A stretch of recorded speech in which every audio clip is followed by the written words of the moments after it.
We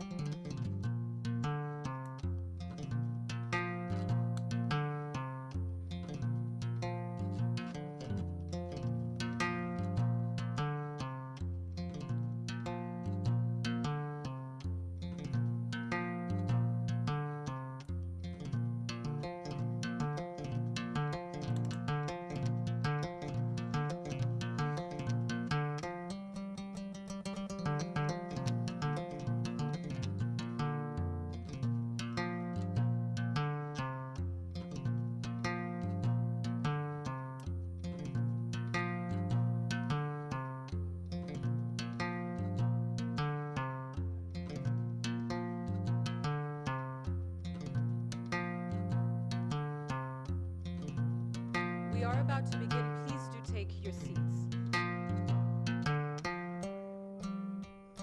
Your Excellencies, heads of state and government, honorable ministers, distinguished guests, ladies and gentlemen.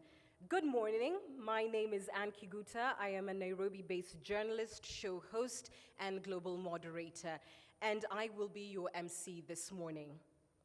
I'd like to welcome you very much to this Commonwealth Heads of Government meeting, climate change side event.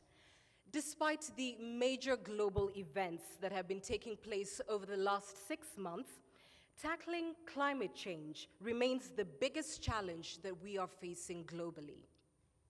We do not have any time to waste in building the resilience of the vulnerable countries and also in taking action to reduce emissions in line with the global goal to keep 1.5 alive.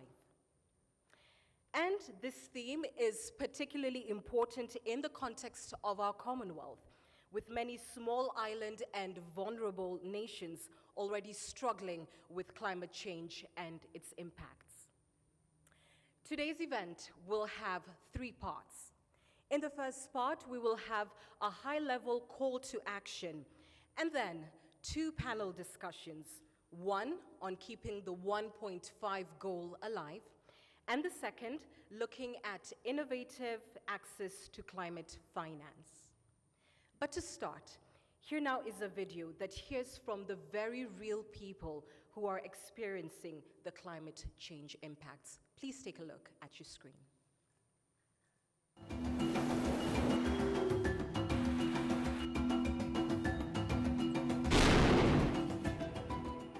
Kids like me are worried about our future. My name is Laina. I'm from Rwanda, and I'm going to tell you why. I'm only 10 years old, but I already know what climate change looks like. Floods and landslides are hurting people. Drought and rising temperatures are causing fires and heat waves. So many animals are going extinct every day. It's pretty scary. That's why kids all across the Commonwealth know that we have to stop climate change. We might be a bit scared, but we're not afraid of a challenge. We can fix it by working together and looking after Mother Nature.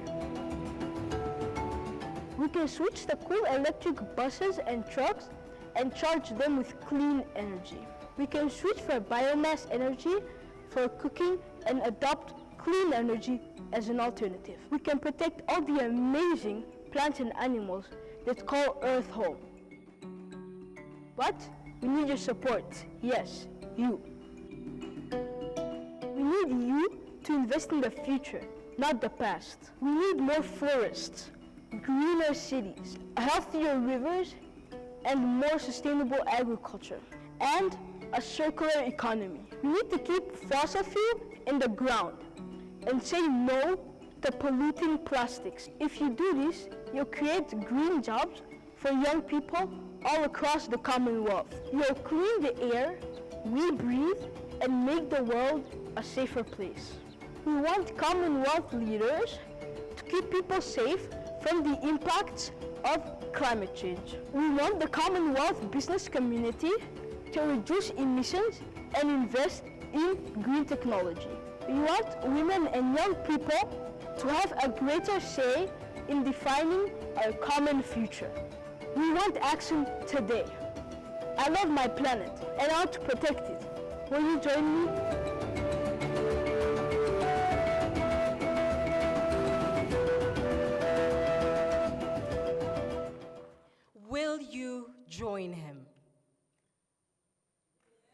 Yes. Well, in this first part of the event, we will hear now from 3 senior speakers about the scale of the challenge that we are facing and a call to action on the role the Commonwealth can take. We will have a video message from the UK Prime Minister Boris Johnson and remarks from our guest of honor, the Right Honorable Dr. Edward Ngirente, Prime Minister of Rwanda. But first, let us now hear from the UN General Assembly President, His Excellency Abdullah Shahid, about the role he feels that the Commonwealth can play in the fight against climate change. Ladies and gentlemen, please welcome His Excellency.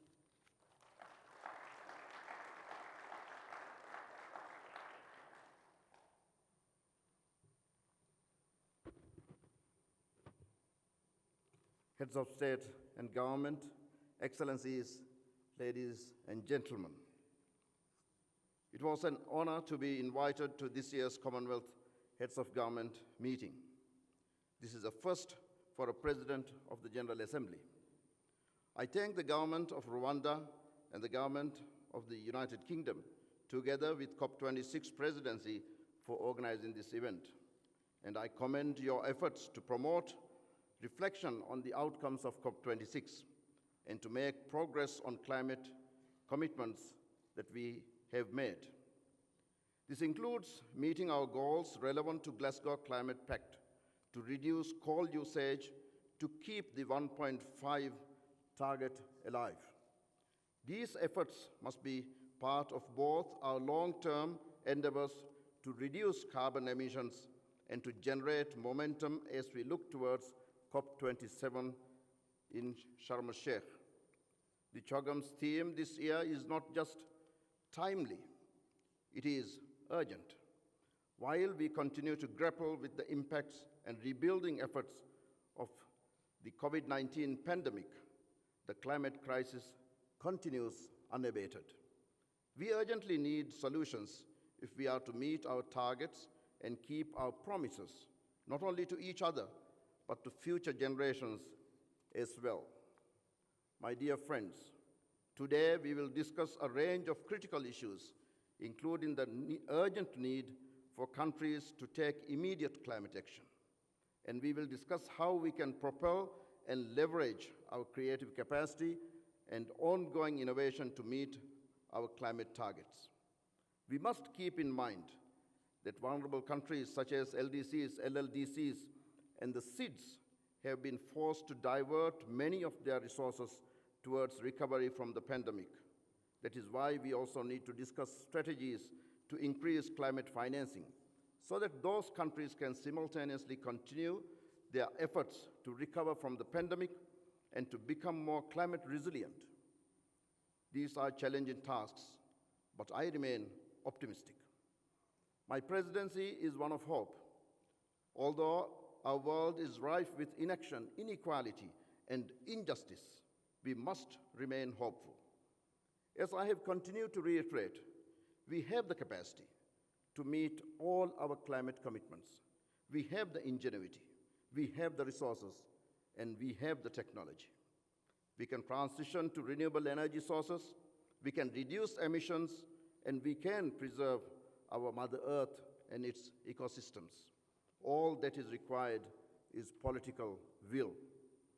The reason I remain hopeful is that despite the challenges and the cynicism of years past, I have seen progress in my lifetime. The 1.5 target used to be only a concern of small island developing states, but the world has since joined forces around this goal. It is now a core target for many member states. This, to me, is progress.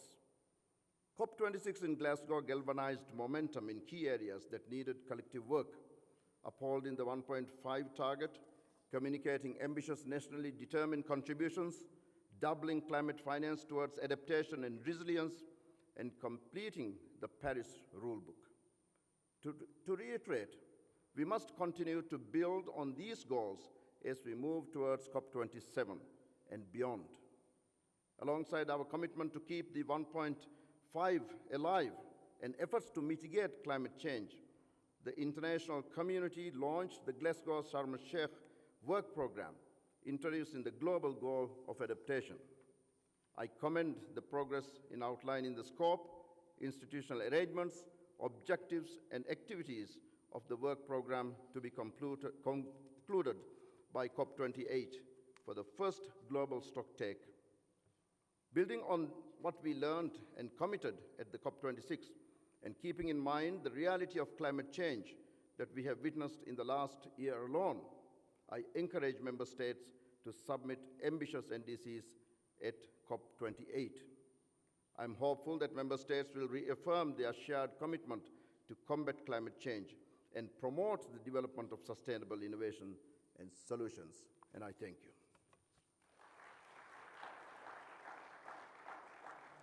Thank you very much. And now, a short video message from the Prime Minister of the United Kingdom, Boris Johnson, who only arrives today and so could not make it here in person. Please take a look at your screen. I'm absolutely thrilled to address this event because it's 7 months since we gathered in Glasgow for the biggest summit the United Kingdom has ever hosted. And we stared at the peril that we've created by quilting the earth in a suffocating blanket of CO2, and we promised to halt this planetary doomsday machine while we still can. And it was members of the Commonwealth family from the Caribbean, from the Pacific, the Indian Ocean, who spoke so movingly with the greatest authority because they live only a few feet above the waves. And they can see how the oceans might rise to engulf them. I will never forget the warning of Prime Minister Mia Mottley of Barbados. She told us that allowing global temperatures to rise by 2 degrees would be a death sentence for her country and for many others. If we're going to avoid such a catastrophe, we must keep our promises and fulfill the Glasgow Climate Pact. That means revising and strengthening our nationally determined contributions by September, keeping alive the Paris goal of holding the increase in global temperatures below 1.5 degrees. We in the developed world have got to keep our promises and also double the adaptation finance funding to $40 billion by 2025. While any country that has not already done so needs to create a long-term strategy to get to net zero. And many, many Commonwealth members are setting the standard. By taking advantage of ever cheaper renewable energy, advancing towards net zero, we can protect ourselves from volatile fossil fuel prices, we can create millions of jobs, and we can transform our economies with a green industrial revolution. We can protect our planet and help our people to thrive, provided that we keep the Glasgow promises and hold firm now to the bold course on which we are set.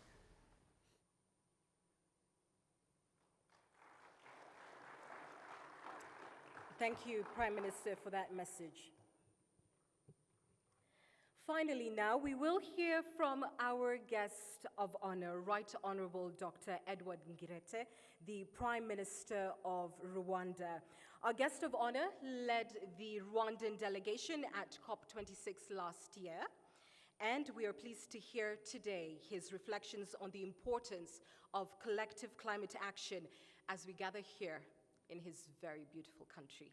Ladies and gentlemen, please help me welcome the Prime Minister of Rwanda, Honorable Dr. Edward Ngirente.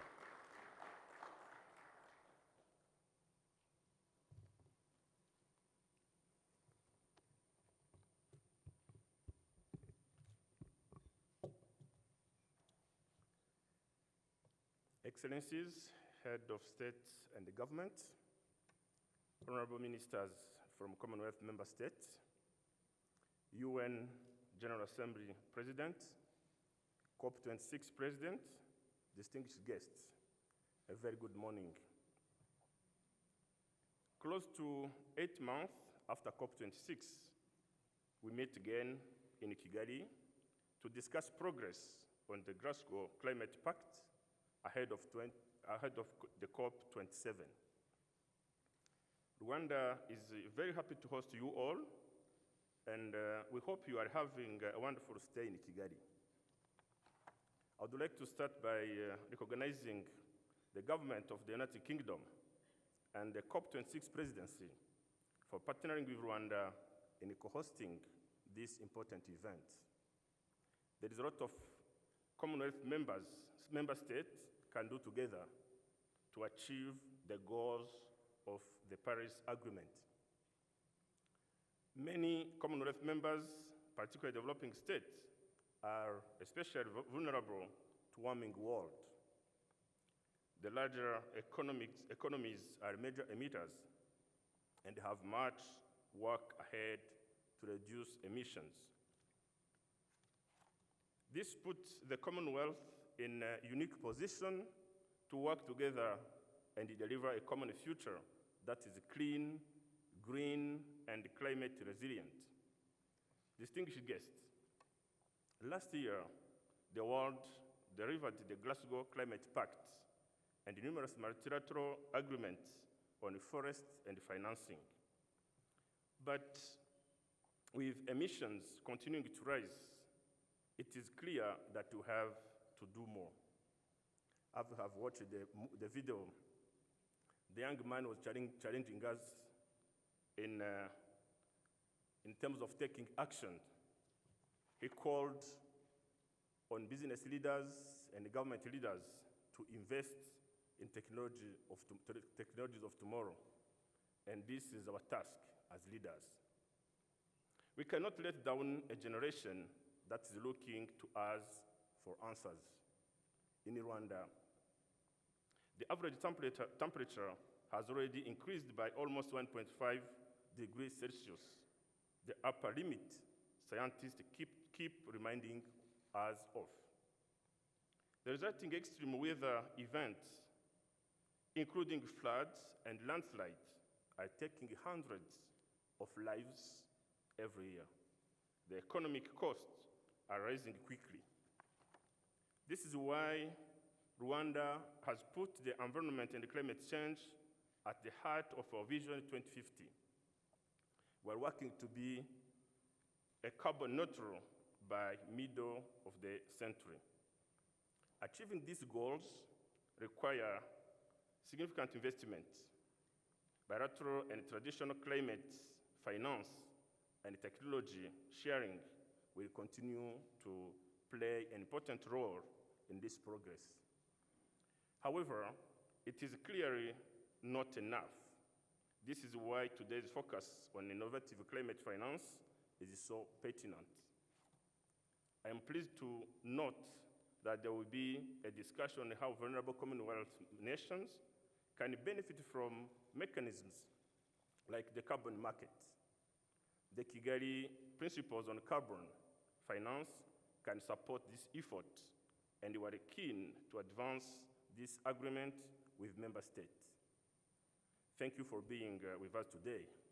The Commonwealth continues to lead on climate actions. We look forward to a strong call for climate actions in the final communique on the Commonwealth Head of Government meeting.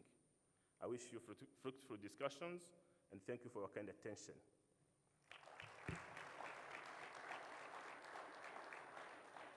Thank you, Prime Minister. May I request you not to take your seat, sir? Kindly return and join me here off stage. And I would also like to invite to stand alongside with you other speakers and panelists for today's session from our high table, heads of state and government. Please, would you join the Prime Minister off stage here? Photographers, if you would be at the ready. We will have a very brief photo session. The first will be off stage and the second on stage. Leaders sat at our high tables.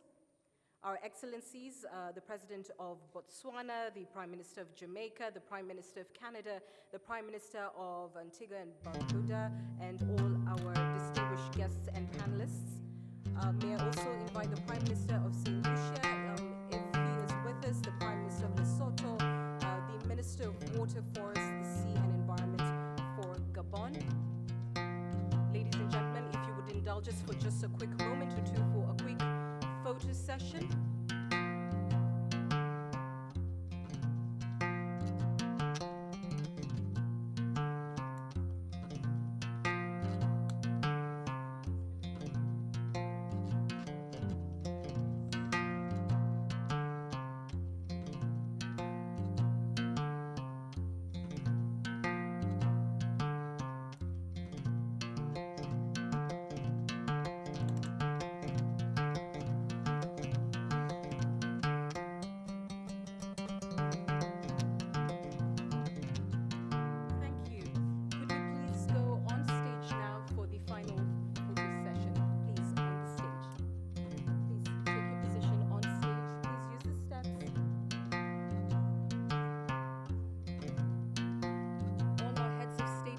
Government.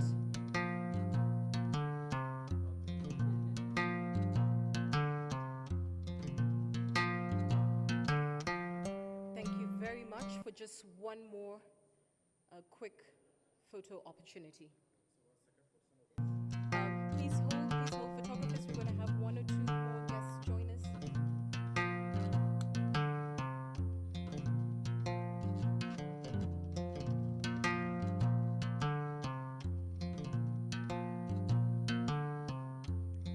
Thank you very, very much. Please do take your seats. Thank you very much. Thank you.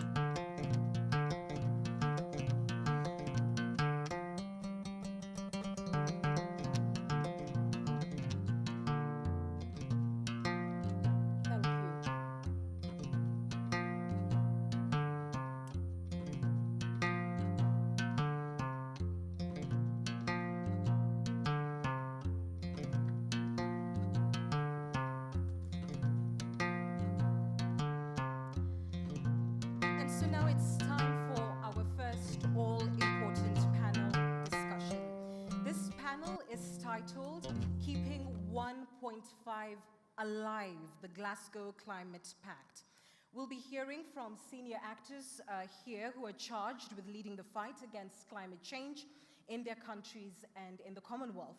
The discussion will look at how countries are strengthening their international commitments to reduce emissions, the urgency that is required on mitigation action, and the need for continued focus on adaptation as we get global emissions in check.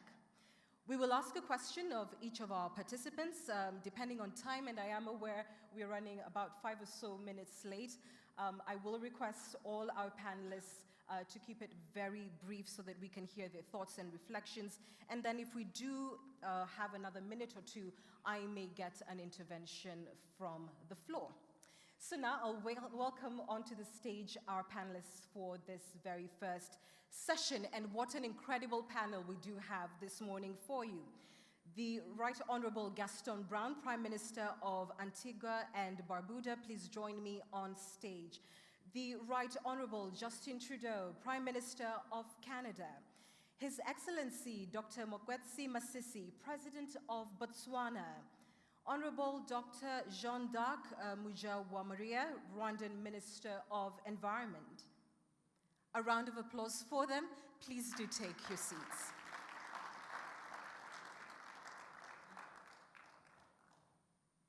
Welcome. Thank you. But first, let us hear from the COP President, Right Honorable Alok Sharma, who will set the scene for our discussion by providing an overview of the achievements in Glasgow and the importance of keeping that 1.5-degree goal alive. Please welcome the COP President, Alok Sharma.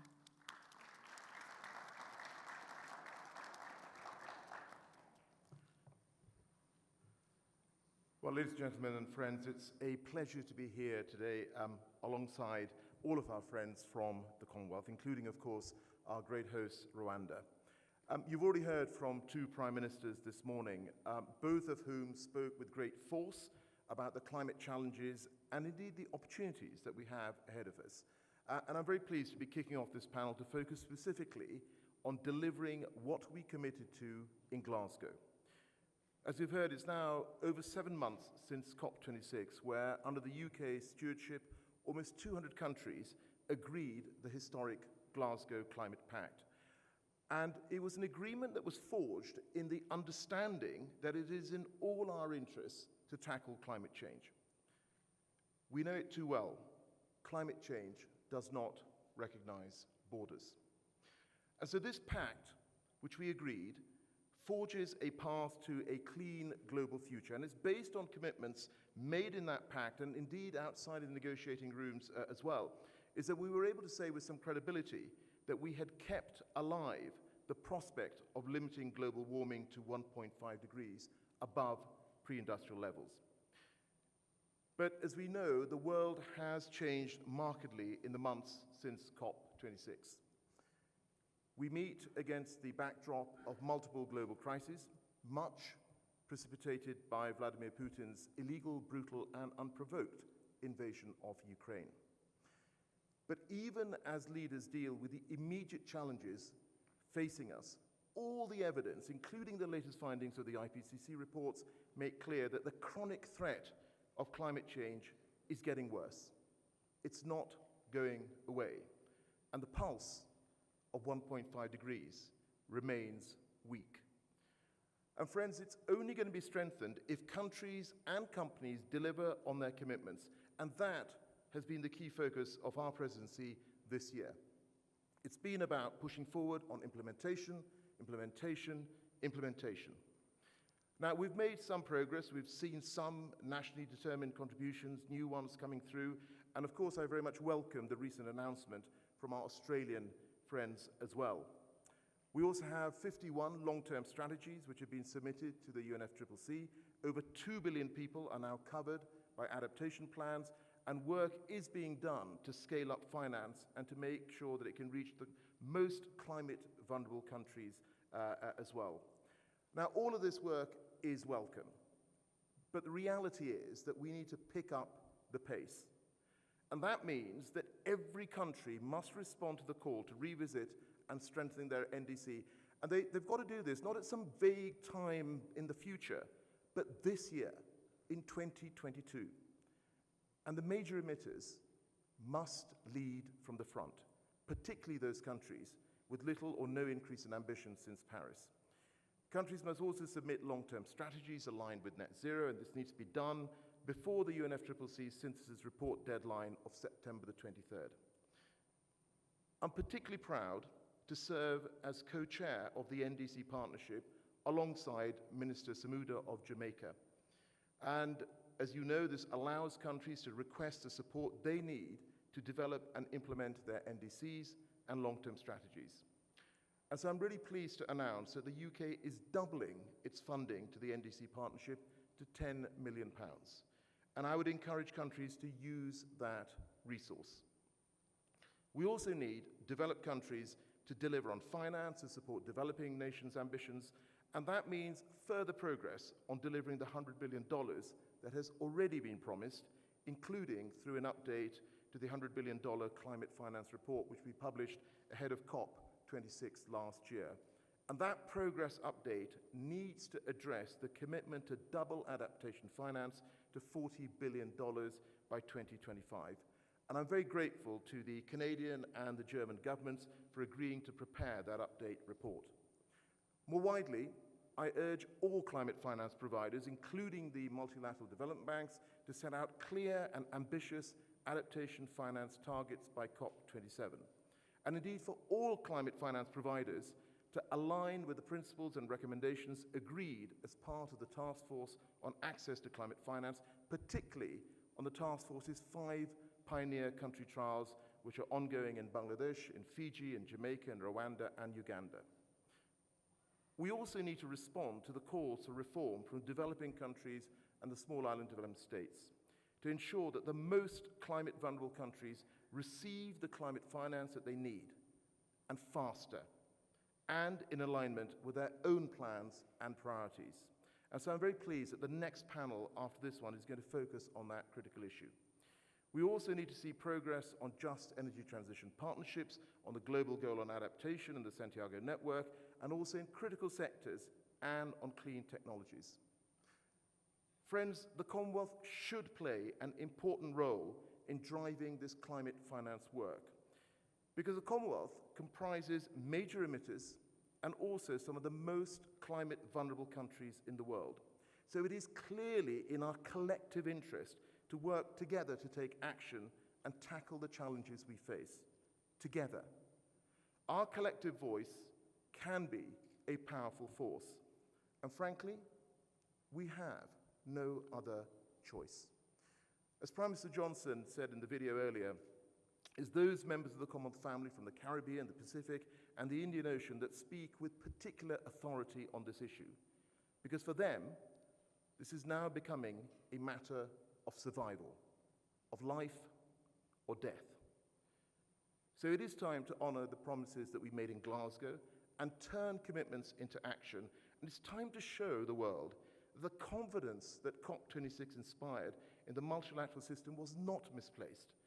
And it is time to make sure that we arrive in Egypt at COP27 in November, able to say that although the world has changed, our resolve to tackle climate change has not. Thank you. Thank you very much. Sir, please join us on stage. Thank you. So we begin now with some of the most affected countries by climate change. And I would like to begin with you, Sir Honorable Gaston Brown, the Prime Minister of Antigua and Barbuda. Between the years 2015 and 2020, the combined cost incurred from tropical storms and hurricanes in your country was $232 million US. On average, hurricanes account for about 8.4% of the annual loss in GDP for Antigua and Barbuda. So, Your Excellency, you have obviously been very passionate, a passionate advocate on climate action. What would you want to see now from all countries collectively this year? And how do you think we can convince those who are perhaps slightly more reluctant to get on board and deliver now? Thank you very much, Madam Moderator. The amount you stated of $230 million, that's an understatement. In fact, in 2017, our sister island, Barbuda, was decimated by Hurricane Irma. And the loss for that single event was $222 million US. So climate change for us is real. It is the most significant existential threat facing our planet. And it requires an all-of-society approach to resolve this issue, recognizing that we live on a common planet, there's no planet B, and that fundamentally we are all one and the same human beings with the common mitochondrial DNA from a common grandmother about 200,000 years ago. It means, therefore, that we must be empathetic to each other, we must collaborate with each other to deal with this threat, this existential threat facing all peoples globally. In fact, we would like to see greater commitment from the industrialized countries in particular, and we expect them to scale up their funding. In fact, many of those countries, they're gaming the system. They speak about climate change, they speak glibly about commitments, but in many instances have actually failed to satisfy the commitments. And we know that in order to address the issue of climate change effectively, it requires funding. So funding needs to be scaled up, and in addition, accessibility to funding is very important, and funding for climate change should also be inclusive. We find that some of the most vulnerable countries globally have been excluded from much needed funding, utilizing artificial impediments such as the per capita income. In fact, currently we're doing some work at the United Nations to develop a multi-dimensional vulnerability index, which we hope will be utilized in the future to ensure greater inclusivity, because at the end of the day, as I said, we're all in this thing together, and it requires an all-of-society approach, and we cannot allow the most vulnerable and the least resilient among us to be left behind. And I want to make the point here, too, in terms of loss and damage, which is one of the areas that has been neglected in the Glasgow Climate Pact, that is a fundamental issue for small states globally. And industrialized countries do not see this as giving a gift to small states. In fact, it is the industrialized countries, primarily the G20 countries, that have created the problem. And we're the ones who are suffering from the profligate use of fossil fuels. And clearly, these G20 countries, they are literally committing a tort on all of humanity. And the polluter must pay. So they should not see our request for additional funding as coming cap in hand. They not only have a moral obligation based on our common humanity, but they have a legal obligation to help us to mitigate and to adapt against the effects of climate change. So I come here to ask for new funding mechanisms, fit-for-purpose mechanisms, not to be utilizing institutions like the IMF that will come up with these funding mechanisms that are not fit for purpose.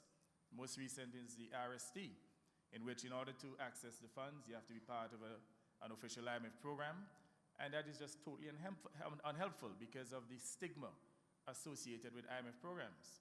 So we would like to see greater responsiveness, more bespoke funding mechanisms in order to assist the more vulnerable countries within the Caribbean, the Indian and Pacific Oceans. Thank you, Prime Minister. It couldn't be clearer than that. Polluters must pay.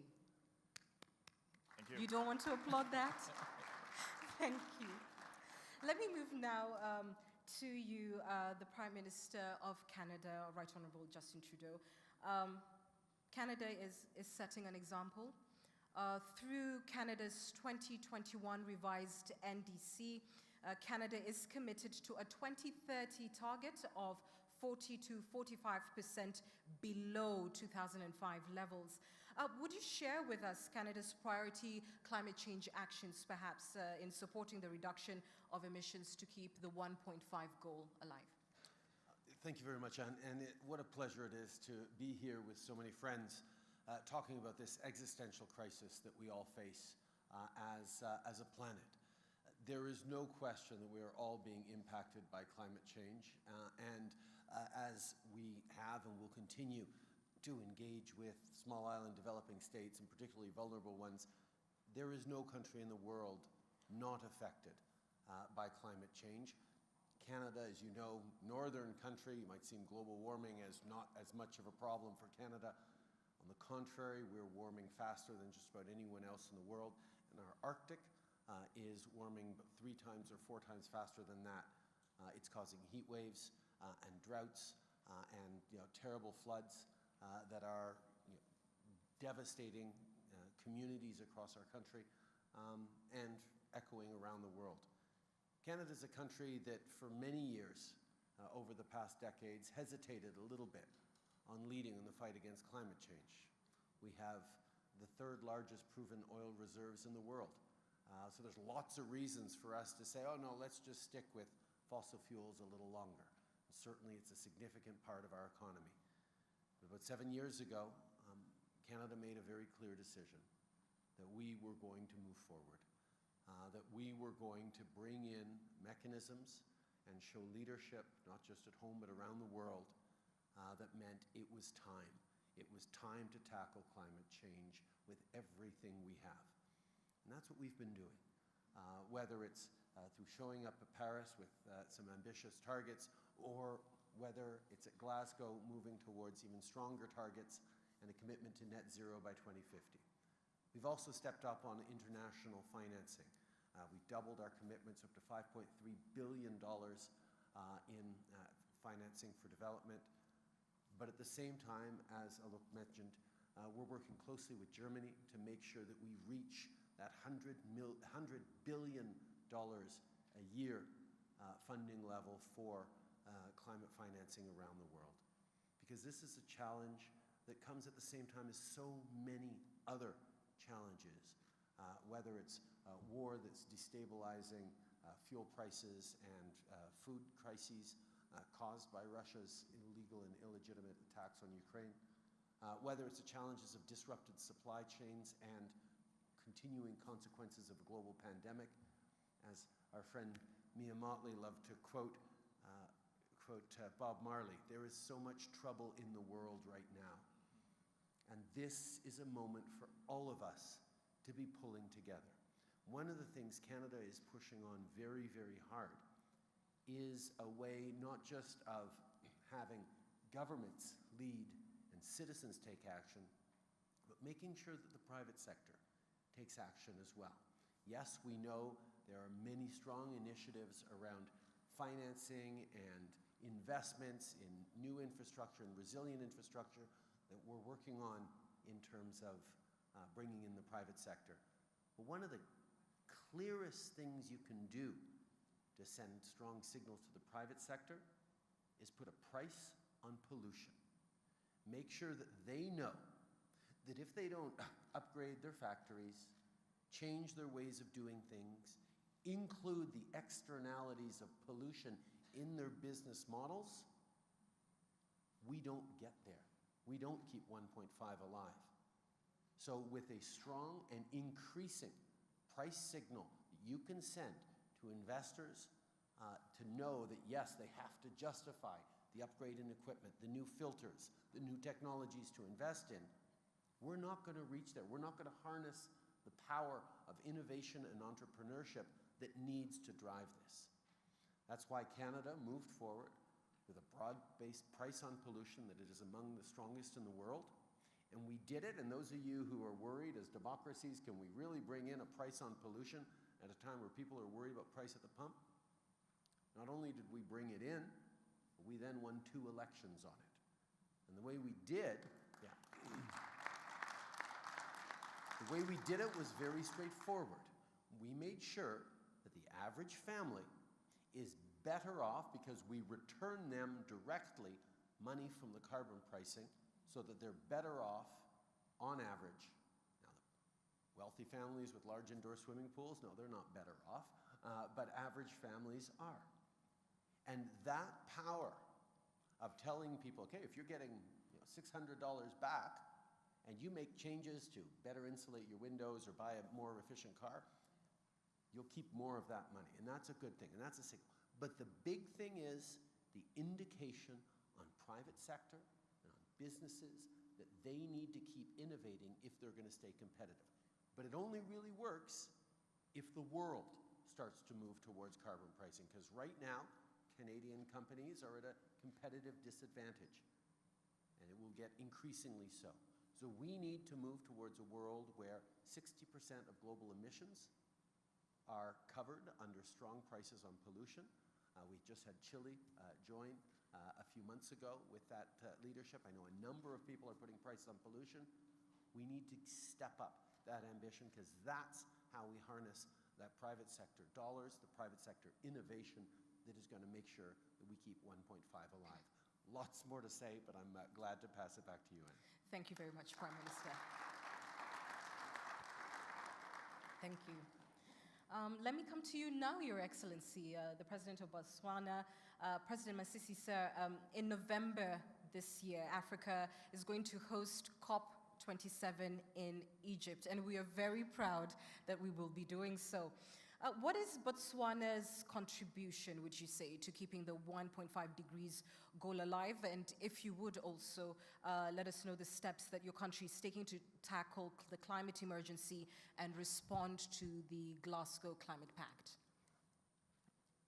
Well, thank you very much, Madam Moderator, and I too am pleased to be here and want to thank the Rwandese for a typical Rwandese hospitable welcome.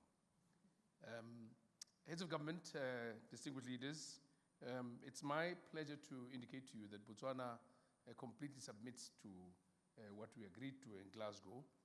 Botswana, relative to its size, has made very strong commitments to mitigate and reduce the impact of climate change, and not only commit itself to the target set, but has taken active steps in the review of its legislation, the review of its policy.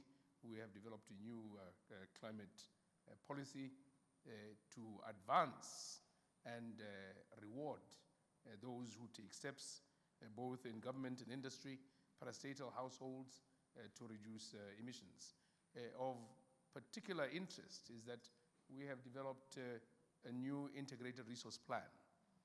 And following Glasgow, immediately following Glasgow, because we had completed it, I had then instructed that it be revised quite soon, because it was clear that we needed to take further steps to reduce emissions. And in the revision, we are committed to increasing the contribution of solar energy to our energy mix. And it makes sense because Botswana sits very comfortably in a place on the planet where solar is able to contribute enormously. We are also finishing off our study on wind energy, and we hope to finish it by the end of this year, and we will factor that into our energy mix. We are also resolute in advancing the advocacy for the need for all nation states, developing and developed, to play their part, proportionate to their contributions that negatively affect Mother Earth. And Africa should never be excluded from this. For while we have these forests, they are threatened also by the absence of peace in some of those, and those who promote the absence of peace in the production of the technologies that cause conflict and war, which ravages forests, enhance the ability of those who strip the forests of their ability to support us. We also want to promote advocacy globally to help mitigate these by reminding all of us of our conscious responsibility to realizing that, at the heart of mitigations for climate change is a real consideration that ought to be had of the significance of multilateralism. If there's any issue, if there's any threat, global threat that affects everybody, that compels and justifies the reason for having a multilateral order, it is climate change. And so we call on all nation states, big and small, to play their part as we do in Botswana. I could speak of the specific figures.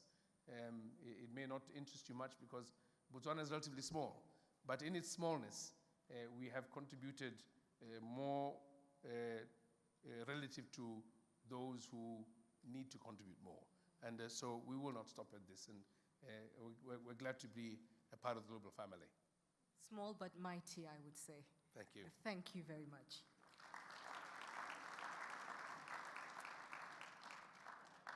Now to our hosts, the Honorable Dr. Jean-D'Arc Mujawa Maria, who is the Minister of Environment for the Government of Rwanda. Minister, Rwanda is making Africa proud. Rwanda was the first country in Africa to come up not only with a revised NDC, but also with a detailed NDC implementation framework. So what would you say then are the climate targets of Rwanda, and which would you say are then the key climate actions that Rwanda is prioritizing to keep the 1.5 goal alive? Thank you, Anne, for the question. And I would like to echo our Prime Minister by welcoming our distinguished guests to Rwanda. We are very much honored to have you in this important gathering discussing about climate. I want to share a story that illustrates why Rwanda has put the environment and climate change in everything that we do. On the eve of Christmas Day of 2019, Rwanda experienced a terrible rainstorm. The intensity and the amount of the rain that fell left roads flooded, bridges destroyed, houses demolished, and crops washed away.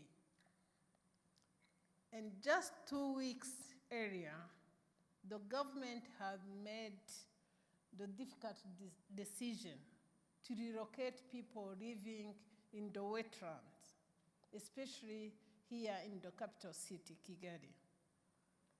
At the time, there was understandable concern about the impact of those who have been living in those high-risky zones. But what happened on Christmas, the Christmas Day of 2019, was a sober reminder that the devastation could have been much worse if the government had failed to take decisive action. Many hundreds of lives were saved because of that difficult but wise decision. This is the kind of decision-making we need. As leaders, we have to make hard but necessary choices to keep the 1.5 degrees goal alive. These are the experiences that led Rwanda to take climate change seriously and do something about it. If we remember the young boy, Lionel, from the video we watched earlier, he was standing in Nyandungu wetland. That wetland used to be occupied by human activities. A degraded ecosystem was the song of the day, and that wetland was restored and is now full of life. And today, the wetland is also protecting people from heavy flooding while offering green space and blissful air to the people of Kigali.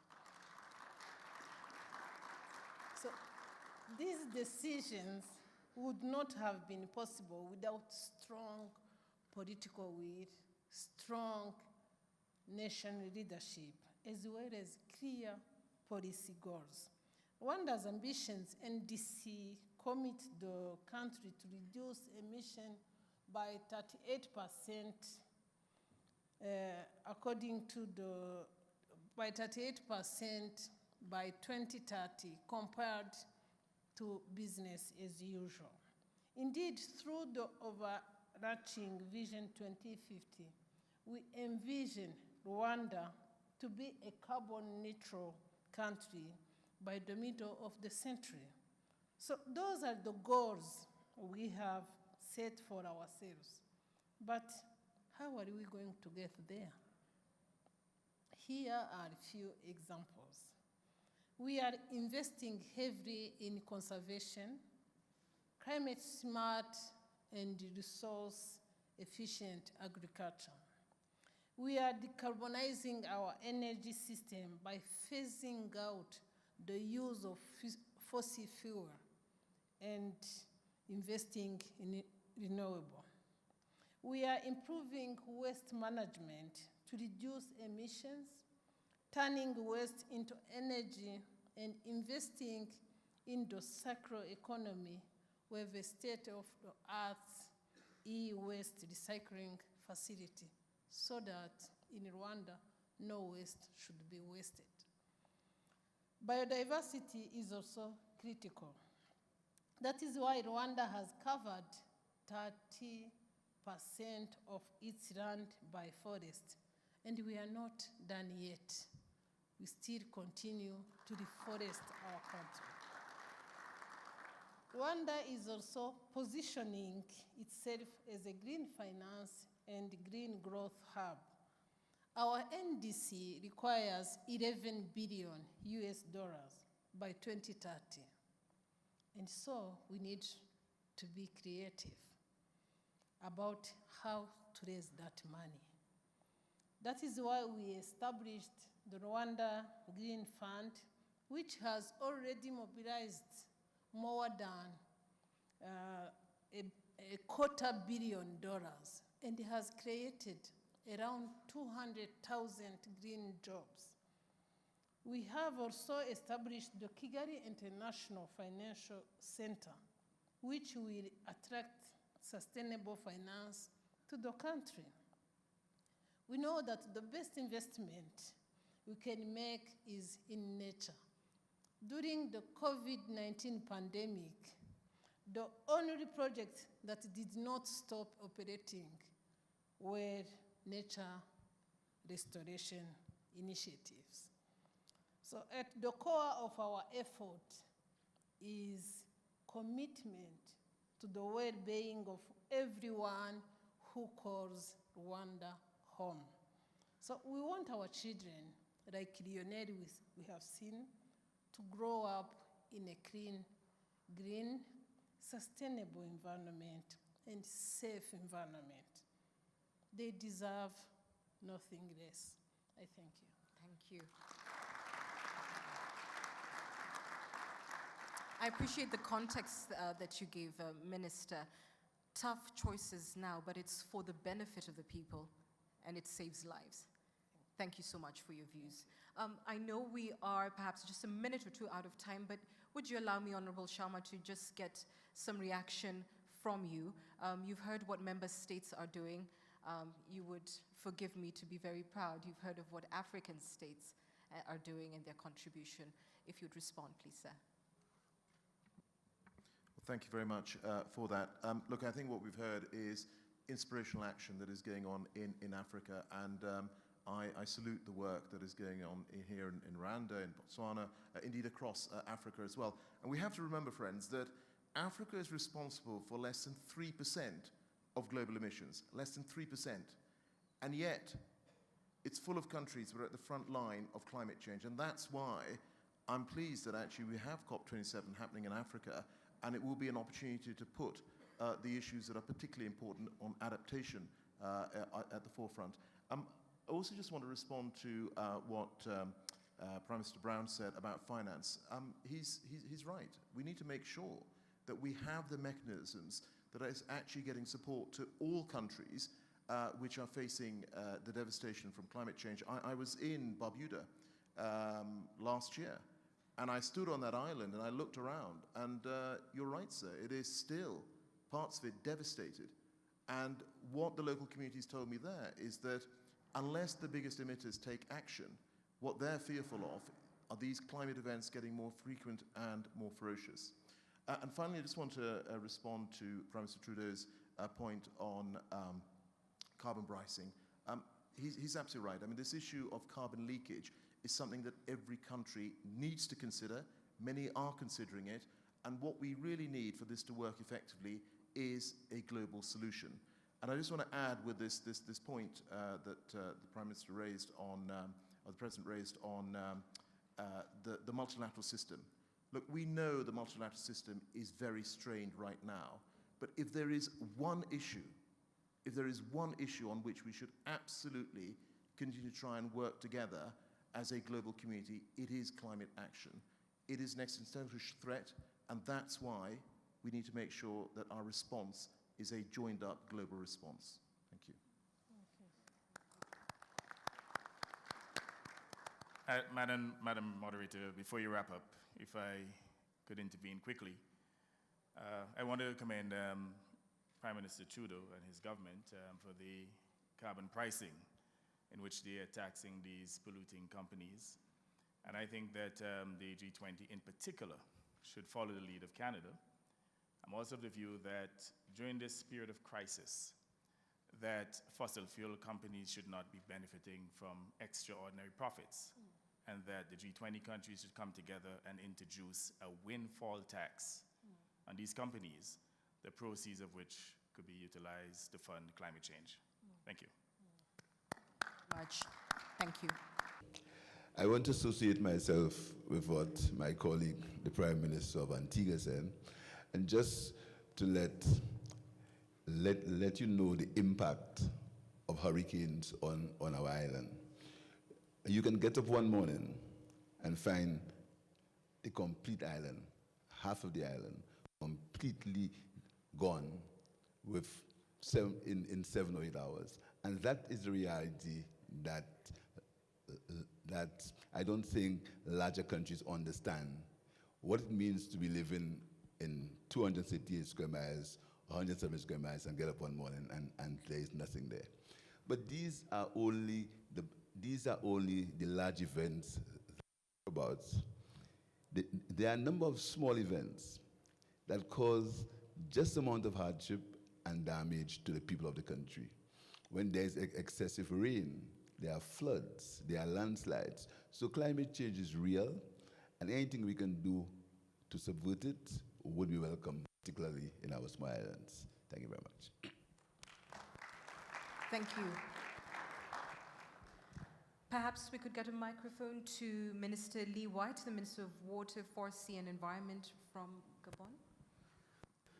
Thank you so much, and thank you for this great panel. If I might ask a question, slightly provocative question to my sister Jeanne d'Arc. As you speak, I feel that Rwanda is becoming the Costa Rica of Africa. You're growing your forests back. And I wonder, do you feel that the international community is giving you enough support You know, we have this process called Red Plus, and the plus is all about restoring and growing back forests. So presumably you're receiving millions of dollars of Red Plus payments for this reforesting mission that you have. So I wonder if you could comment on that. Thank you. Thank you, Mr. Lee. I like that you said it's a provocative question, because we have been discussing this with my colleague, the Minister of Gabon. The solution to our problems should start from our home. We have to start deforestation project from our own budget, so that partners will see the enthusiasm we are having by rehabilitating our landscape and come and chip in. We cannot wait the outsiders to come and build our countries. We have to start from mean and show what we are capable of, and people will come and support. We are getting international support, but we are getting more of our inner support. I thank you. Marvelously handled, ma'am. Wonderful. Thank you very much for that question. Perhaps just one more intervention, if we would. The Prime Minister of Lesotho, if you're here, Dr. Moketsi Majoro. Yes. Yes. You go, sir.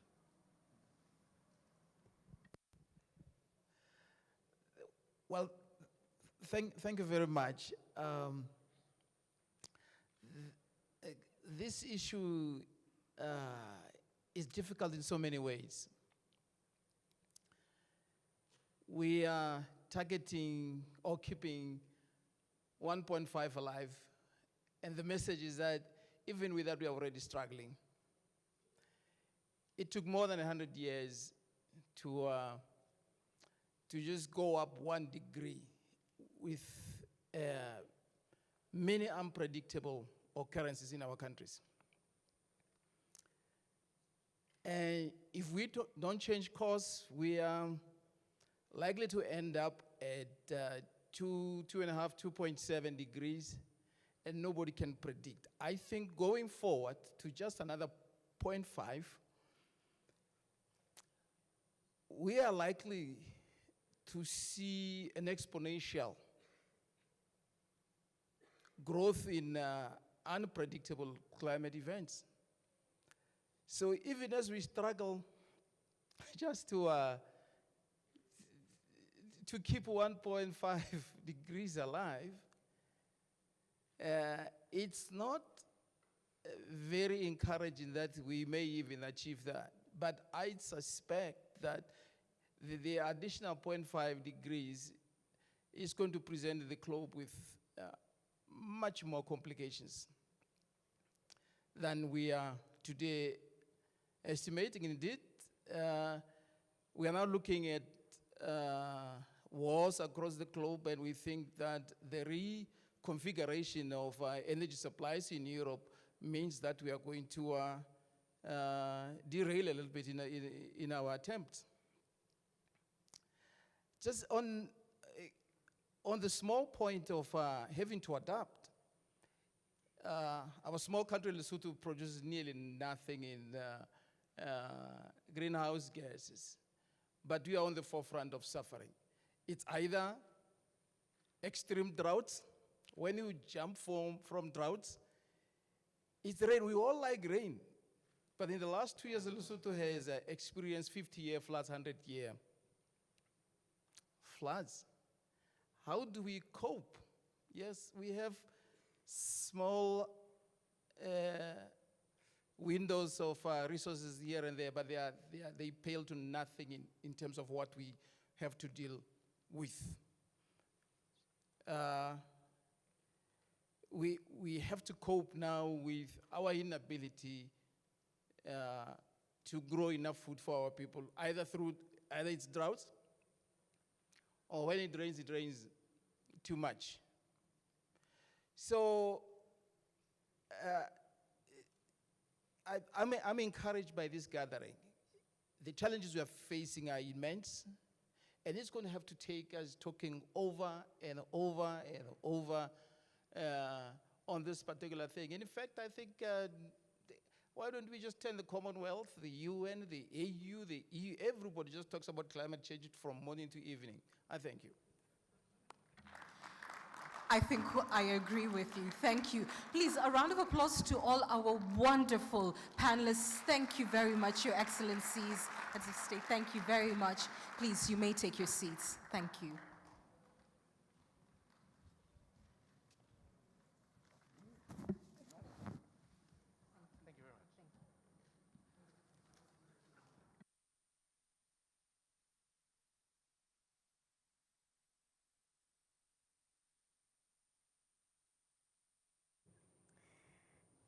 So, as you've heard, as we've already known, the challenge is considerable, but I believe it's clear that we have leaders who are committed. And when we leave this room, I hope we will leave with a renewed sense of commitment and of urgency to address the challenges that we face together. It's now time for our second panel to discuss innovative access to climate financing. To moderate this panel, I'm very pleased to invite my very able co-moderator, Jahan Chaudhry, the cluster lead for environment and climate at IFAD and the United Nations, to take to the stage, sir, if you would. Let's welcome him with a round of applause, and he will shortly introduce his panel.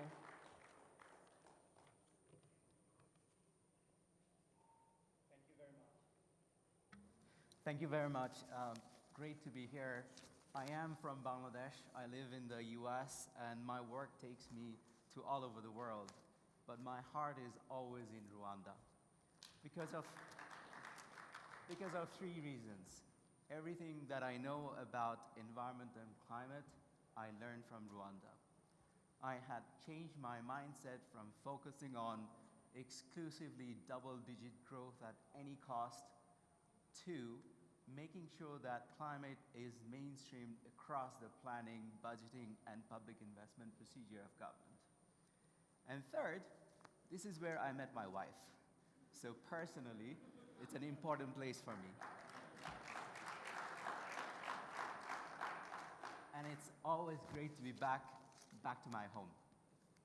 Now, in the previous session, we heard the importance of keeping 1.5 degree alive.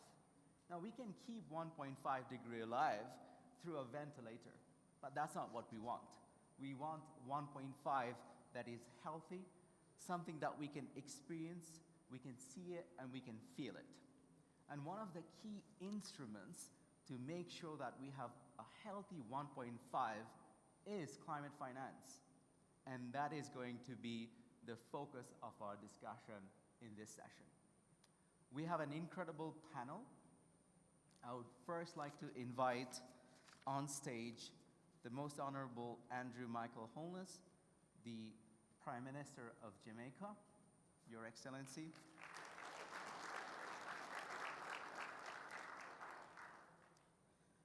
We have Yannick Glemerc. He's the Executive Director of the Green Climate Fund.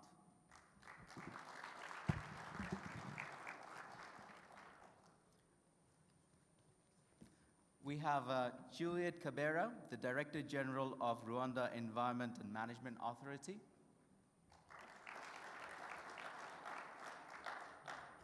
And to ensure that we are synchronizing our messages with the private sector, we also have a representation from the private sector. We welcome Barbara Ann Burnett. She is the founder and CIO of Windcrest Capital.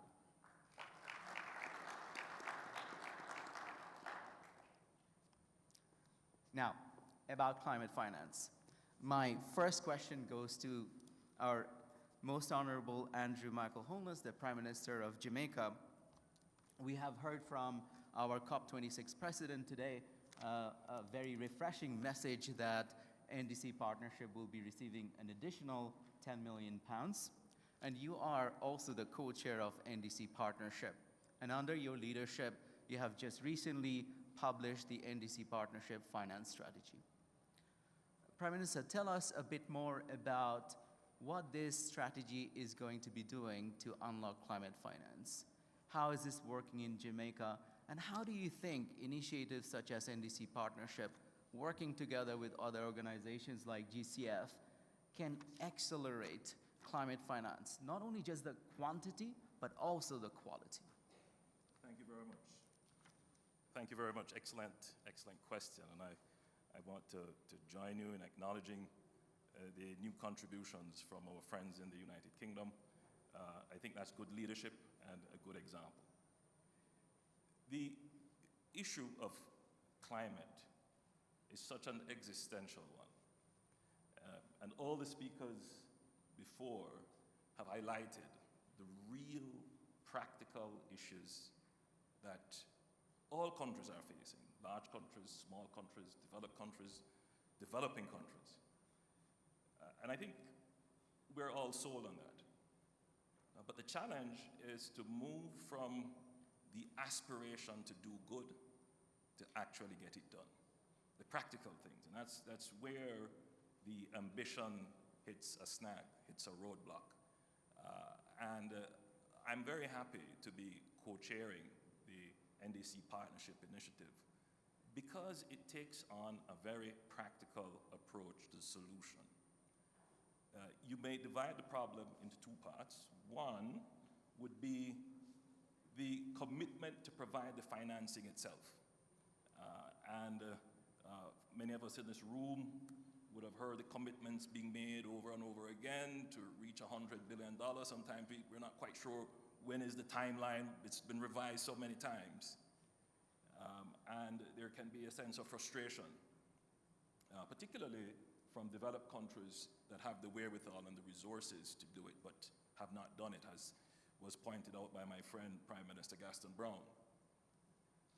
But then there is the other side of the frustration, that where funds are available, countries do not have the wherewithal to actually utilize the funds in meaningful ways, in ways that are going to be transformational. Because what you would want to happen is for countries to get the funds and then do projects that have no impact on us attaining, maintaining our commitment to being below 1.5.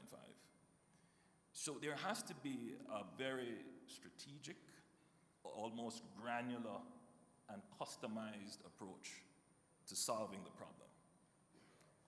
I want to associate myself with the comments of Prime Minister Trudeau as well, that there is the moral element of the issue, but there is also the economistic element of the issue.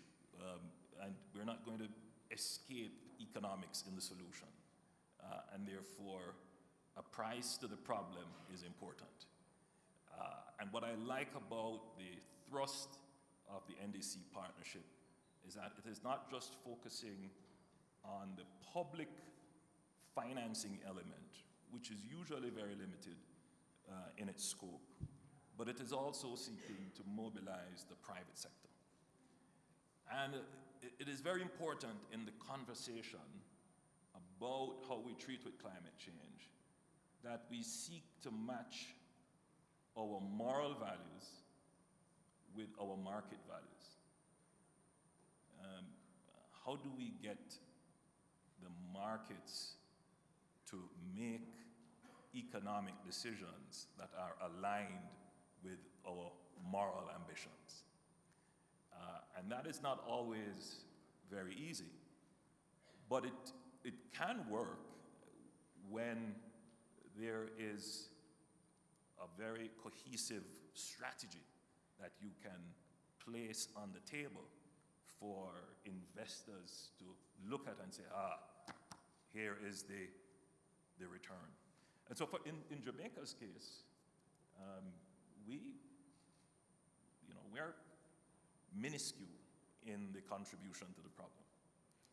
But we have decided to reduce our emissions by 28.5%. And this will mean a focus on transforming our energy sector, transforming our infrastructure in terms of roads and revetment protections, in terms of replanting our mangroves and forests, and treating with agriculture and bringing in our young people into agriculture to make agriculture resilient in our country. So that is going to take a whole investment plan to change this. Now, it's one thing for an academician to write the plan, which I'm certain that the capacity exists in all our countries to do that. But there are some elements of the plan which will require significant technical support in terms of understanding the financial opportunities that are available. And there is also the political dynamic that countries have to maneuver.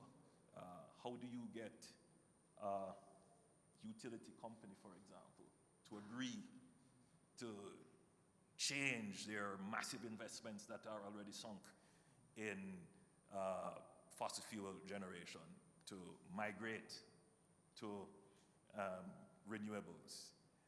There's an entire dynamics. So the political economy, we have to pay attention to that. And so the partnership has mobilized technical support and practical support, and it has created a community of nations where we can, and institutions that help in the sharing of knowledge and best practices. And I think that is going very well in ensuring that nations are actually producing NDCs that are practical and that are, which we would like to describe them as having a pipeline of projects that are bankable and transformational. Thank you, Prime Minister.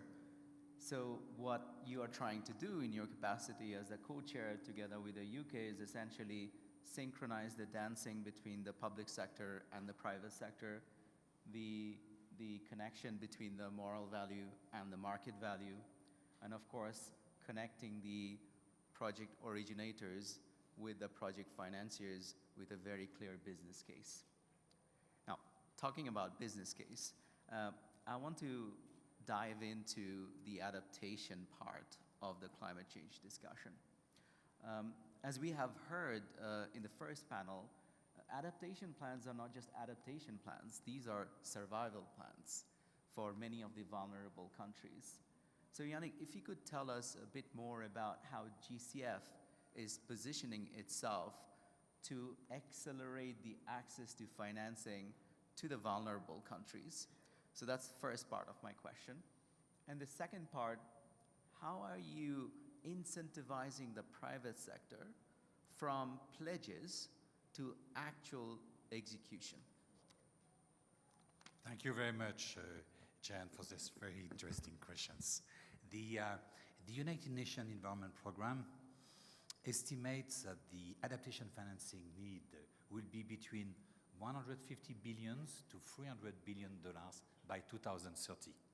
So even if we honor the commitment made last year at COP26 to double the adaptation finance to $40 billion, we will still be speaking about 1/4 to 1/5 to 1/8 of the financing needs that will be required by 2030. And a number of members of the first panel mentioned this.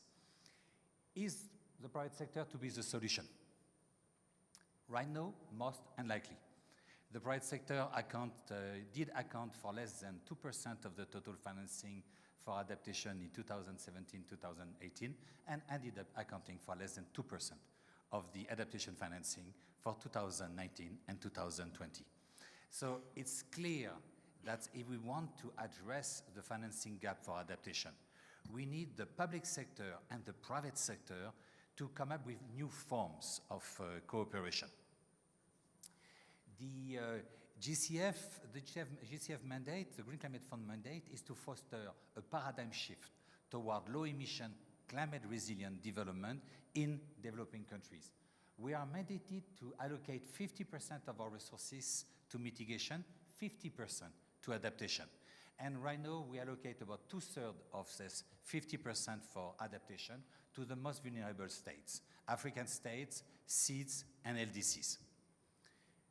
But we account for about 3% of the total climate finance under the UNFCCC. So for us, allocating 50% of our resources to adaptation will be of some help, but not a dramatic help unless we try to use this money in a very highly catalytic manner to shift much, much, much larger financial flows. And that's our ambition. So what kind of approach are we taking? The first one, I would like to take back your terminology. We are trying to make a business case for private sector investment in adaptation. And actually, Honorable Prime Minister Andrew Holness has already mentioned it. What do we need to make a business case to begin with? First, we need a long-term national strategy in terms of adaptation. Where is the country going? The private sector lacks certainty.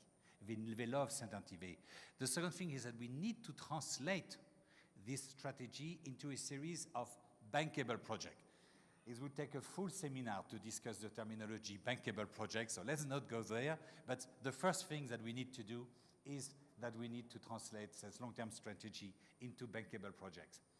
The second thing is that we need to empower the private sector to basically incorporate climate and financial risk into the design of their investment.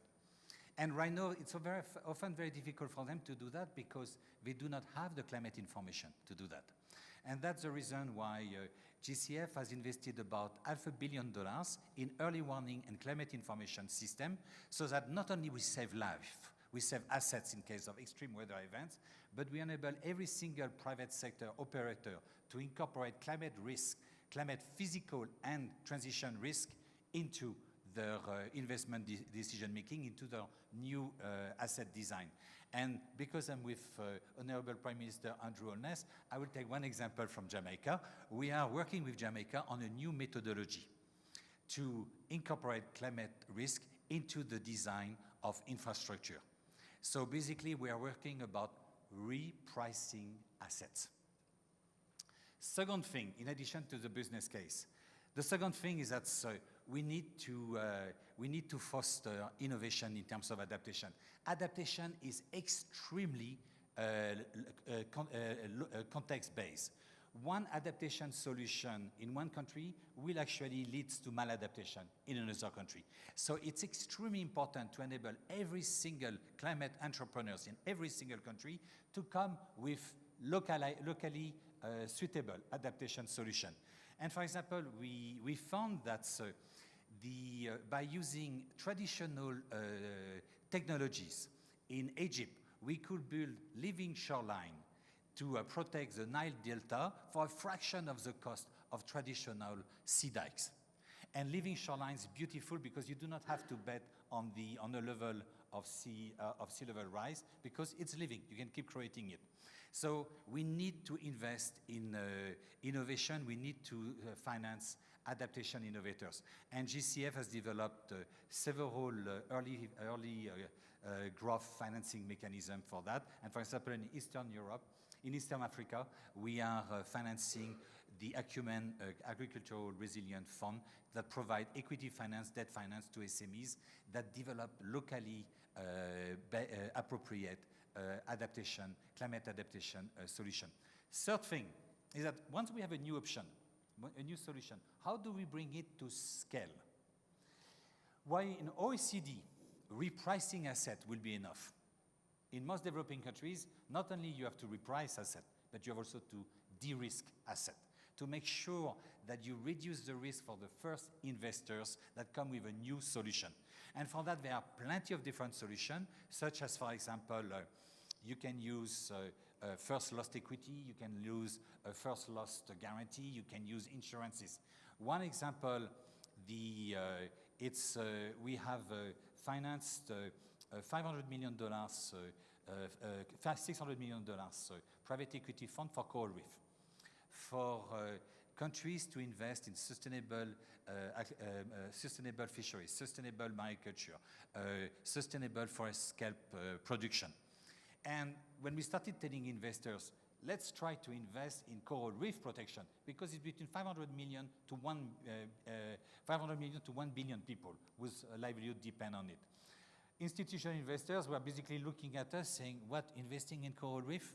And so to reassure them, we decided to provide $150 million of first lost equity. The first to lose our money, it's us.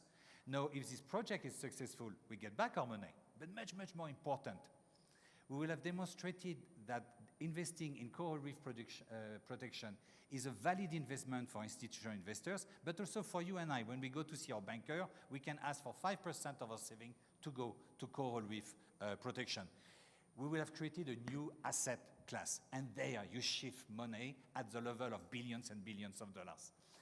The fourth and last thing for me, it's extremely important to engineer access to long-term affordable finance, and notably access to domestic and international capital market. And we are working with several countries on basically different credit enhancement instruments to enable countries to float climate resilient bonds, green bonds.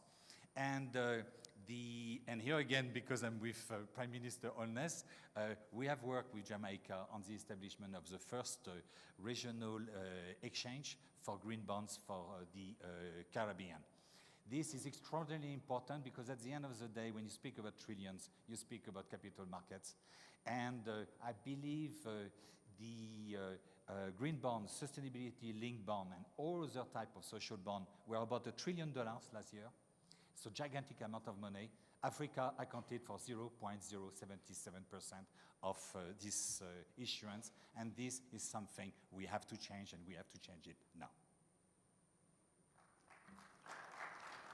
Excellent.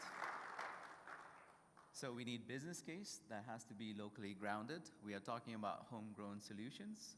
We need risk-reducing instruments to be deployed. We need innovative financial instruments, and we need access to the capital market, both nationally as well as internationally. Thank you so much, Yannick. My third panel member, Juliet Kabera, she is from REMA, the Rwanda Environment and Management Authority. This is the home where the Rwanda Green Fund was born. Working with the Rwandan government, I know how ambitious the government is, and you're embarking on a new ambition, and that is the Kigali Principles on Carbon Finance. Our Excellency, the Prime Minister, was mentioning about this today. And one thing that I have always noticed that a lot of the emphasis is actually based on inward-looking solutions. Build it and they will come. Could you tell us a bit more about the Kigali Principles? What are these principles, and how do you plan to pilot test these principles in Rwanda, in Commonwealth countries, before rolling them out in other countries? Over to you, Juliet. Thank you, Jahan, for that very interesting question. I have a disclaimer, my voice is not the best this morning. I'm pretty sure climate change has a role in this, but I'll do my best. Yeah, so the distinguished panelists in the previous panel really reminded us of the need, the urgent need to maintain or to keep alive the 1.5 degree centigrade.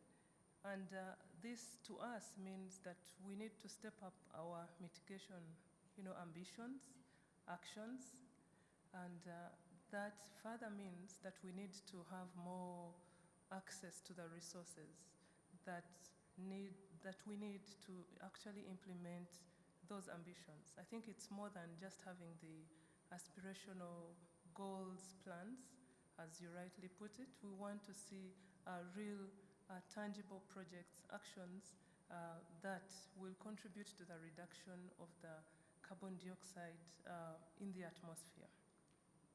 So that implies that we need to have innovative mechanisms to bring on board those resources. We are grateful. We have the GCFs, we have our governments, multilateral financing institutions, but what else can we look out for to actually feed the gap that we already are seeing? Luckily enough, many, if not all, of the Commonwealth member states have developed their NDCs. These are fully costed, but they are not fully resourced. So we are looking for those other potentials or mechanisms that can be explored to resource the NDCs the soonest possible. So amongst those mechanisms is carbon finance, and this is actually coming up. One of my colleagues was telling me that the currency nowadays is carbon, and I think His Excellency, the Prime Minister of Canada, at least took us through what Canada is doing, and it's really vivid that carbon can be a currency if we got more organized, if we build our capacity at a national level, human resource, to make sure that we tap into this. This means that first of all, the statistics that we are seeing, the carbon credits are increasing. Only the first quarter of this year, we saw 1.4 billion USD of carbon credits that were sold only in the first quarter of 2022. And the research shows that this is going to grow even exponentially. So Kigali principles, therefore, based on all that information that is available, and also aware that corporations, countries are developing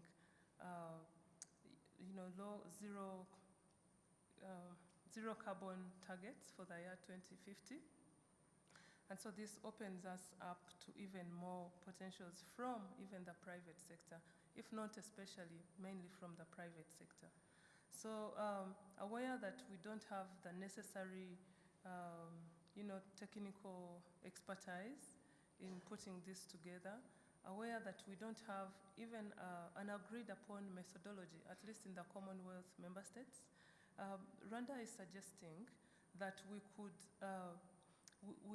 come together in form of a task force to actually develop the methodologies, to understand who is going to do what, who wants to join, how many are those emission reductions can we generate, because when we go to the market with a big quantity of emission reductions, then we are going to have a better negotiating potential.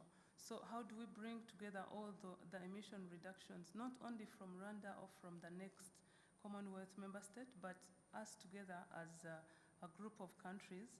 So we agree that we are going to have this in a more more organized, bundled together, probably in a basket, and then approach the sources of the carbon finance together to be able to fund our climate actions. So I'm inviting everyone to join this task force. This is going to be working towards the carbon market for all Commonwealth nations. Thank you. Thank you very much, Juliet. So we are talking about the task force methodology design, a technical assistance facility to support the countries. My last panel member, we want climate finance, but we are facing a strong headwind given the current geopolitical situation, the inflation leading to food crisis, as well as the overall capacity of the countries to access climate finance. How do you think we can use the carbon market as a trampoline to excite the private sector and inject more money coming to project financing? Well, thank you for the question. I have to start with a disclaimer. I'm neither a climate scientist nor a politician. I'm a practitioner. And I enjoy thinking about how to scale sustainable solutions. And when I look at the carbon markets, I think they work well for companies with net zero targets who are buying credits from project developers who are charging 20 to 50% commission on those projects. They've got it sorted. It does not work for countries. And this is what Minister Lee was alluding to. And so I think the answer is scale. And that's a really unique opportunity for the Commonwealth. We have 52 countries that can work together, and we can have a common currency, and that currency can be carbon. And we can use that currency to fund our energy transition whilst preserving and restoring our natural resources and creating local jobs. So that is the potential, but what are the bottlenecks? Why is that not happening? And when I think about the carbon markets, I want countries to get the most money possible and pay the lowest commission. So how do we solve for that? Number one, I would incentivize countries to work together by sharing the commission with them. So the more credits you list, the more commission you make. Why is that important? Because of what Minister Lee said. Most of the credits from these countries are going to be natural resource based, and they come with strings attached. And whilst more money for conservation is absolutely needed, some money for the energy transition, for green wealth funds, to fund solar panels, to fund windmills, which in my mind equals energy independence, is critical. So now, if everyone's incentivized to work together, we have scale. The second thing I would do is I would apply the auction model, because historically auctions get the highest price. And this is not happening. So when you have transparency, market pricing, and scale, now you have the opportunity to digitize. And when you digitize, things can trade globally, they can settle 24/7, and that is a currency. And that is the transition currency that we all need to be focused on. So another bottleneck, and our panelists alluded to it, was funding. And part of the reason I think more private capital hasn't come into the carbon markets is I'm not sure they're using the right structure. In my opinion, the answer is a closed-end listed vehicle because it's permanent capital. These carbon credits issue credits for 25 years. A 10-year private equity fund does not work. And no one's done this yet. But I have a meeting with the London Stock Exchange about it next week, and I'm really excited about that potential. So now, if we have scale and we have profitable projects, countries can put forward projects and get them funded quickly. It's no use going around asking for donations. That's not effective. And if it's a good return and sustainable investment, the money is there. This is alpha. This is what every pension plan in the world is looking for. So the third thing is we need the project developers. And today, the project developers will fly in, spend some time in your country, and leave. I would much rather see the project development courses put online, and that we are showing local people how to develop these projects so that we create local employment benefits. Now we have a sustainable ecosystem. Surprise, surprise, the answer always tends to be an ecosystem. So those are my thoughts on how to make the market more scalable, transparent, and a currency. And the thing that gets me most excited is there are enough leaders in this room today to make that vision a reality by the next CHOGM. And I think that would be a wonderful legacy for all of us today. Enough leaders in this room today to make it happen. I would not dare to summarize the rich discussion, but let me go back to what we heard from the boy here in Rwanda. He was talking about a bus. I think our destination is very clear. It's 1.5 degree. It's a healthy 1.5 degree. And we need that bus to reach our destination, but it has to be powered through the renewable energy. We need the driver, and we have the public sector setting the course, and we want the private sector to drive that bus. We want the communities to be empowered to track the progress of this bus. And very importantly, we need the passengers to afford the journey. Thank you so much, everybody, and thank you so much for the panel members for being here.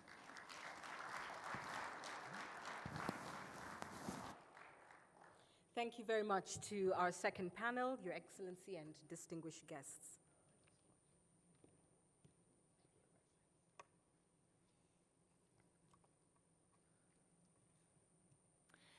And now, to close our meeting, I would like to invite Her Excellency Amina J. Mohammed, the Deputy Secretary General of the United Nations and the Chair of the United Nations Sustainable Development Group, to provide the closing address. Welcome, ma'am.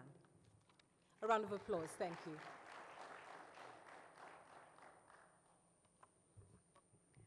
Thank you very much. I think I almost rewrote my speech as I was listening to the last panel.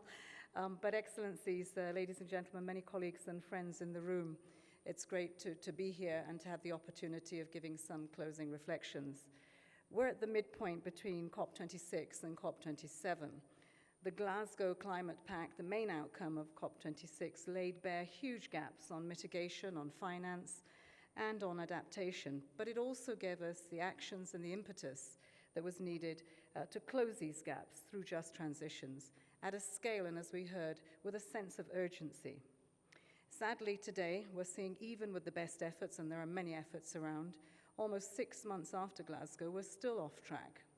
Today, we've heard that there is political will behind the Glasgow Climate Pact and renewed commitment to deliver on the Paris Agreement.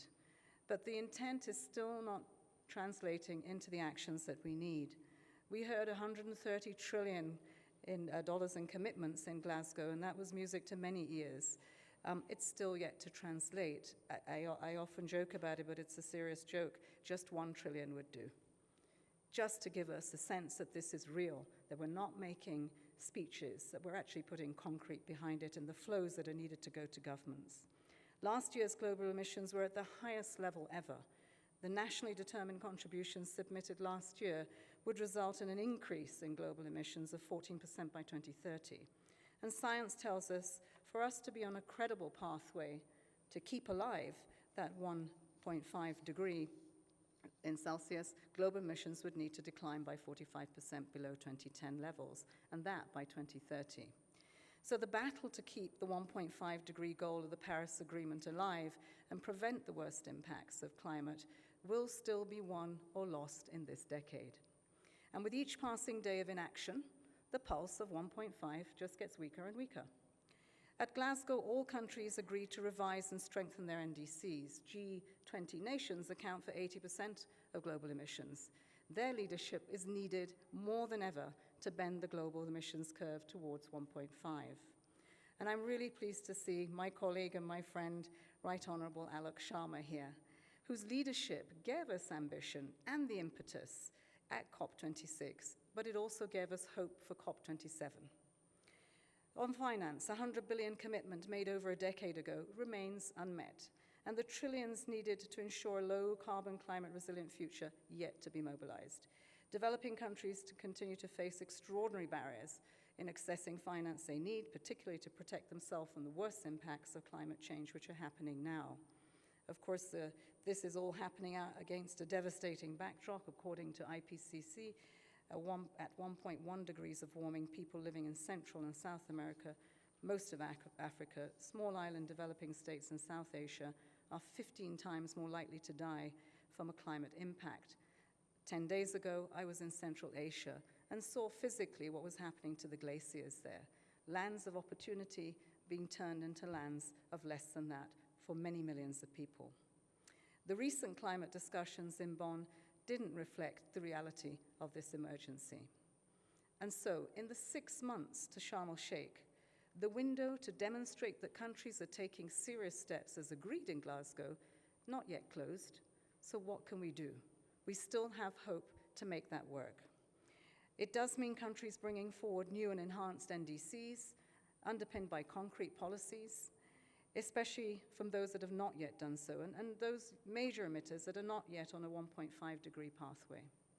We need to go a step further, and that is why the Secretary General has called for coalitions of support around key emerging economies to accelerate the transition away from coal. And there are many countries in this room that are supporting that from the G7.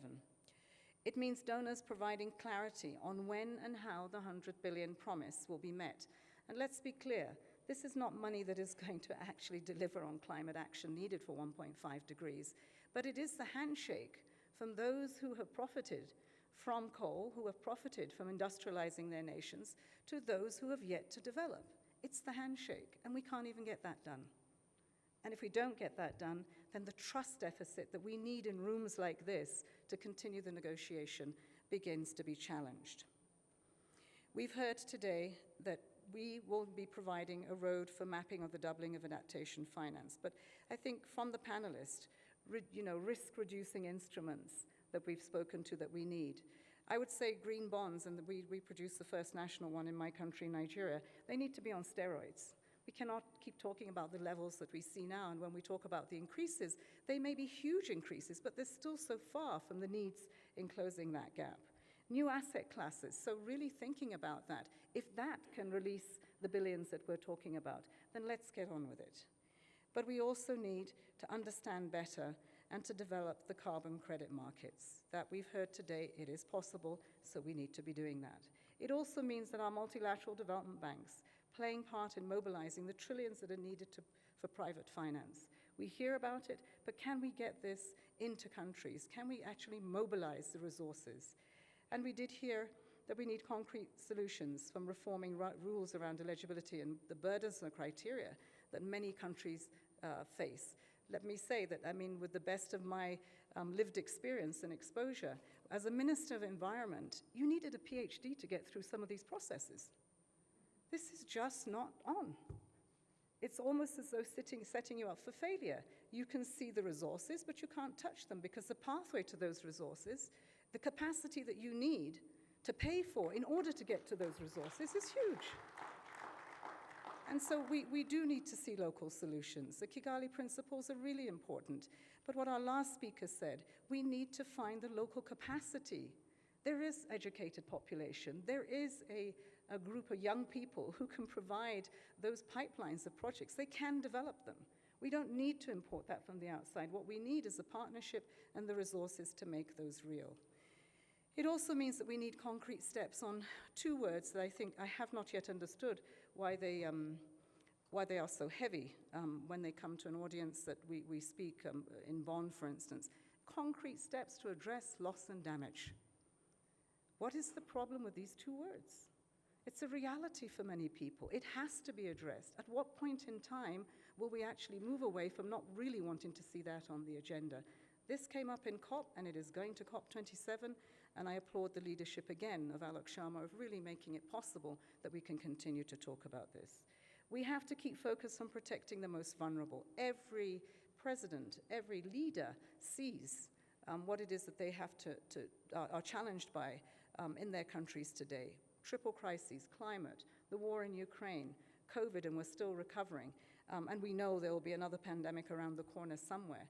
A lack of being able to use the climate agenda to get forward really does not bode well, not just for the climate impacts, but for instability, because this young cohort of people that need to believe in a future are slowly tiring and losing hope. And when that happens, we are all in trouble. It doesn't matter whether you're living in the north or you're living in the south. It will cross borders. Young people will no longer wait. Out of every 3 persons in the world that are not covered by an early warning system, again, persons predominantly in LDCs and SIDS, the SG has put a proposal there. Let's try to do this in 5 years. We should do it in sooner time. The cost of it is minimal. It's a drop in the ocean compared to what happens when we have these more intense climate events. Multilateralism, unfortunately, is under strain. Yet, in the Commonwealth, we have the potential to lead the way. This is a huge opportunity of a diverse community of countries spanning many regions of the world, languages, religions, cultures. But as Secretary General Patricia Scotland had said, you have many frameworks that are the same, so it allows us to be a really powerful force for making the changes that are needed. And I've seen that in many of the governance issues that we've addressed, particularly with tax. And we all know that it is our domestic resources, enhanced and more inclusive, that will get us to the climate end. So I would say here, the inputs, the important things is that we have the solutions. We just need to fuel them. I didn't see the young man with the bus, but right now what we need is that bus needs to be a Ferrari, because we need speed. And we need the quality. We don't want less than what it is that other people feel they deserve. We want the best for those developing countries that need them. My appeal to Commonwealth leaders today is that We are inundated by crises, but let's look for the silver lining in all those clouds. Let's not step back from our commitments and revert to the lowest common denominator. We have to close the gaps on mitigation, on adaptation, on finance and loss and damage. But we must also engage in the just transitions. And it's not just an energy transition. It's a food transformation as we are feeling the impact now. It's a digital one. These are investments that come together to make a whole. That's what sustainable development is about. So thank you for allowing me to share a few reflections. I'm very hopeful, and we're not giving up. And in this room, I know that we have incredible leaders that will help take us forward. So thank you.